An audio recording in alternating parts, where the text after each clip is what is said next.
নমস্কার বন্ধুরা, সোমাস রান্নাঘরে আমি সোমা বলছি। আশা করি তোমরা সকলে ভালো আছো। যে যেখান থেকে আমার ভিডিও দেখছো আশা করি তোমরা ভালো আছো।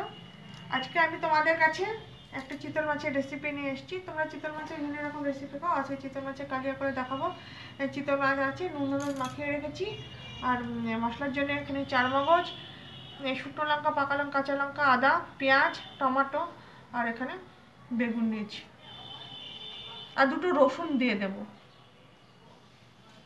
ধনে আছে 1 চামচ করে, এখানে গোলমরিচের গুঁড়ো দিয়ে দিলাম।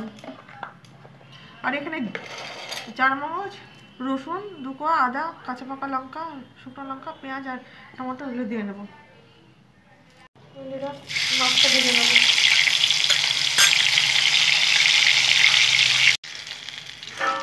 বন্ধুরা ভাজা হয়ে গেছে।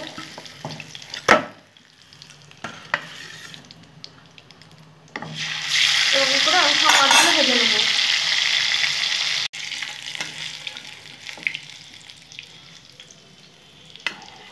যেটা মাছগুলো আমার ভাজা হয়ে গেল।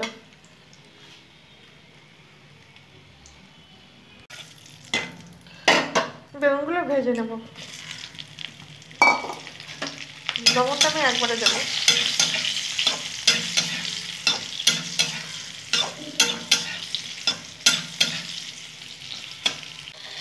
ভাজা হয়ে গেছে, বেগুনগুলো তুলে নিলাম।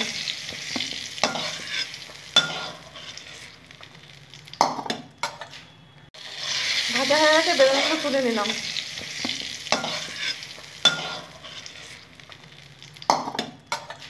তেজপাতা, গোটা জিরে, এলাচ, লবঙ্গ, দারচিনি স্টিক 4-5টা, একটা শুকনো লঙ্কা, এগুলো এখন আমি ঢেলে নেব।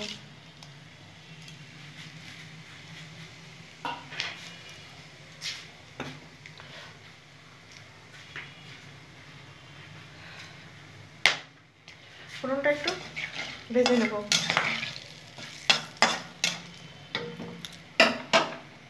মশলাটা দেখিয়ে দিয়েছিলাম, সেই মশলাটা দিয়ে দেবো।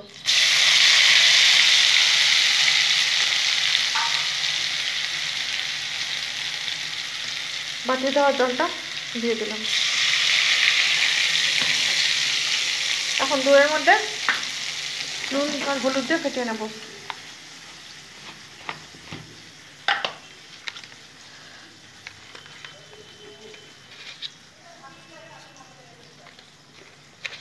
পরিমাণ মতো নুন দিয়ে দিলাম আর হলুদ।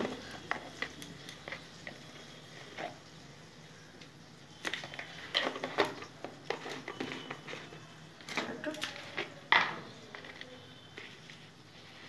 কালার হওয়ার জন্য কাশ্মীরি মির্চি দিয়ে দিলাম।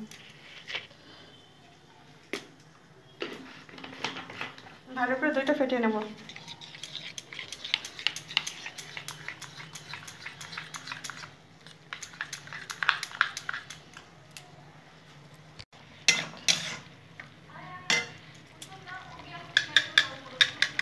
বন্ধুরা, দইয়ের মধ্যে ফেটিয়ে নিয়েছি, এটা এখন দিয়ে দেবো।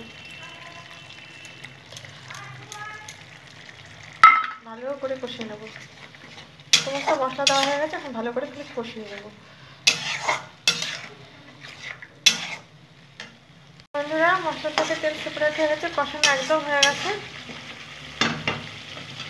বেগুনগুলো দিয়ে দেবো ভেজে রাখা। 2 মিনিট সাঁতলে নেব।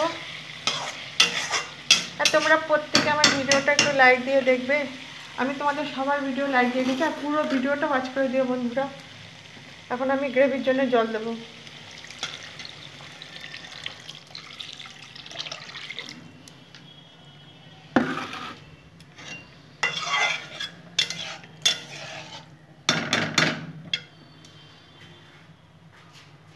বন্ধুরা দেখো, ঢেকে দেবো।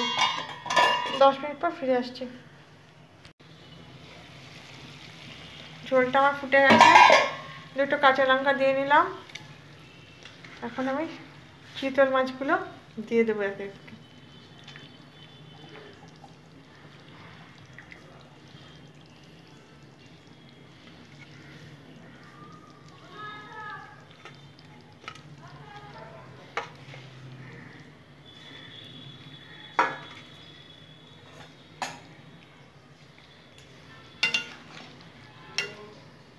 বেগুনটা আমার সেদ্ধ হয়ে গেছে।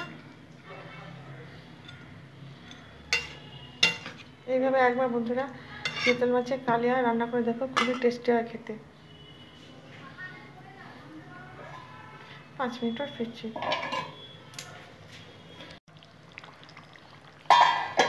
বন্ধু হয়ে গেল আমার চিতল মাছের কালিয়াটা। এতক্ষণ তোমরা ধৈর্য ধরে সকল বন্ধুরা আমার ভিডিওটা দেখলে, এই জন্য আমি ভেতর থেকে সবাইকে আন্তরিক শুভেচ্ছা ও ভালোবাসা জানালাম। হ্যাঁ, তোমরা ভালো থেকো, সুস্থ থেকো। আর আবার আমি অন্য কোনো রেসিপি নিয়ে তোমাদের কাছে হাজির হব। এটা হয়ে গেল বন্ধুরা, অফ করে দিলাম। Thank you.